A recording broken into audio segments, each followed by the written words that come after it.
दिनै घपुर हालामनि बिसानि मेला मोजाङैनो जाफुंनानै थाङो। गिबि खेबनि खुंजेन जानाय बे मेलखौ देंखोगिरि फुंजा मुसाहारिया बेखेवनानै होयो। लोगोसे गोबां महरगिरि, फावखुंगुर आरो फावखुंग्रिफोरनो साबसिन हामसिन महरगिरि महरै मान बान्था होयो। मानिजाथाव आलासिफोरा बे मेलजों आरो घपुर हालामनि बिसानि लोब्बा लाखिनानै बेबादि बिबुंथि होदों।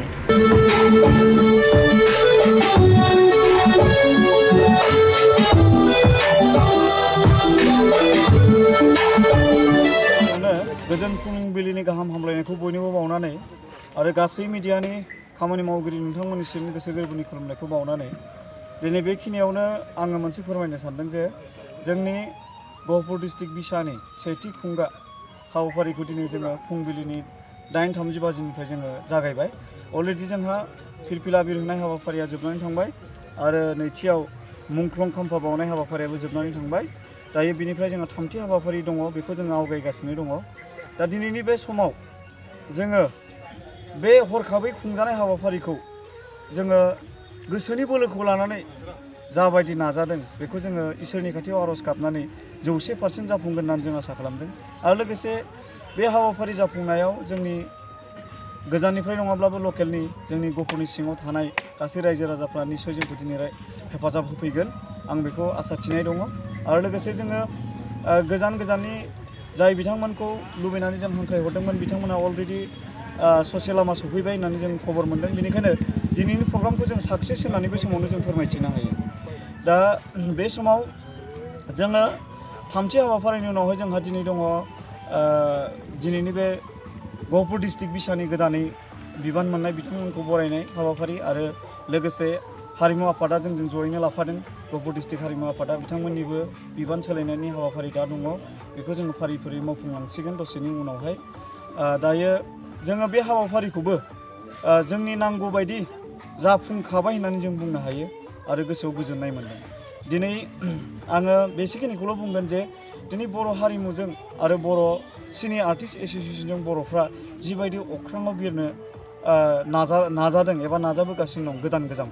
दा गासैनिबो गोसो गोरबोआव जोङो जोंनि जिउआव बेखौनो मोनसे हाथियार हिसाबै लानानै फैदों जेला जों बे हाबाफारिखौनो मावलांगोन होननानै जों बयबो आसा थियो। आरो लोगोसे बे हाबाफारियाव जाहाथे फेलें जायालासिनो बयबो आबुङै मावफुंगोन होननानै जों समायबो लाखानाय दङ बयबो। दा बैफोरबायदि हाबाफारिखौ गोसोखांनानै जों दिनैनि बे गहपुर जिल्ला बिसानि आरो गहपुर जिल्ला हारिमु आफादनि खुंथायखौ जों दिनै जुदियाव थाखा फैसायाव जोङो लोरबांब्लाबो गोसोनि बोलोखौ लानानै जोङो दिनै खुंफुंनो आवगायबाय आरो बेखौ जाफुंबाय होननानै आङो नोंथांमोननि सिगाङाव फोरमायबाय। गोजोन्थों। ओरैनो बे दानि गिबि खेब बिसानि जिथुनाखि मिथिं, बेयाव दायो गाहाय आलासि महरै सोरखौ हांख्रायदों? ओरैनो जोंनियाव सेन्ट्रेल बिसानि टिम आफादगिरि नेहाथारि लोगोसे बायदि बायदि पर्टफलिय'आव थानाय बिथांमोना फैगासिनो दं। आरो लोगोसे बे समाव बिसा आरो हारिमु होननाय लोगो लोगो जों दामनाय देनाय खननाय मोसानायखौ जों बयबो नुगोन होननानै आसा खालामखायो।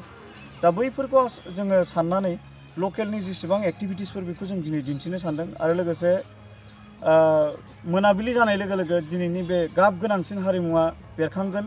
दा बे बेरखांनायाव जोङो न' डाउट 100% जोंनि आर्टिस्टफोरखौ लुबैनायफोरखौ जों लेंहरनो हायाखैब्लाबो 25% आर्टिस्टफ्रा दिनै नुजाफैगोन। जेरै क'क्राझारनिफ्राय फैगोन, सिमेन्सापुरिनिफ्राय फैगोन, बेबायदिनो आदार्स डिस्ट्रिक्टफोरनिफ्राय जोंनियाव बेयाव नुजाफैगोन। बेयाव जों आसा थिनाय दङ आरो बे रोखा। बेखिनिखौनो आं फोरमायबाय। जोङो दा बे बिसाखौ खुंनाया जाहैबाय जोंनि अल आसामाव बिसा मोनसे दङ, बड' सिने आर्टिस्ट एस'सियेसन। दा जोंनि गहपुरखिनियाव एस'सियेसन दानाय जायाखैमोन। बेनिखायनो प्रथम गेट खालायनानै दिनै बे बिसाखौ दानाय जाबाय। लोगोसेयैनो जोंनि हारिमुखौबो जोङो गोदानै दाफिननाय आरो लोगोसे जोंनि बे हारिमुखौ दासान्दि सोलिबाय थानाय आरो लोगोसे माबोरै बिथिङाव लांनो सानदों हारिमुखौ? जों दा हारिमुखौ जोंनि जिथुनाखि जाथिनि गफुरनि सिनायथि साबसिन बयनिख्रुइबो साबसिन बुहुमाव सिनायथि खालामनो कमेडि खालामग्रा मिस्टार आगम मोसाहारि आसिला लानानै बिथांखौ जौस्रां फैनानै गावनि सिनायथिखौ लाफैनो थाखाय खावलायहरनाय जाबाय फाव बिसोरनि दामनाय देनाय मोसानाय खननाय बेफोर जाहाथे जौगालांनो हायो बे उत्साहै जों बे बिसाखौ खुंनाय जादों आरो बिनिखायनो गेट टुगेदारखौबो हांख्रायनाय जादों बे बिसायाव लोगोसे आरो मा मा आयदा लोगोसे लाफाबावदों बिसायाव लोगोसे जोङो दा जा मोसानाय आयदा थागोन ओमफ्राय एक्टर एक्ट्रिसफोरनि बेनि बिथाङा आरो बेबायदिनो गफुरनि बेस्ट कमेडियान बिनिफ्राय बिनि बिथांमोनहा बेजों प्रडिउसार कम्पेयार खालामनो दिनैसिम रावबो उजिथ'वाखै माने बेखौ फेजेननो दिनैसिम रावबो उजिथ'वाखै डिरेक्टर गफुरनि बेस्ट कमेडियान बेबायदिनो बायदि दा बायदि बिथांखौ फंनैसो डायलग लाफानाय जादों माने जखा डायलगखौ होनो थाखाय आङो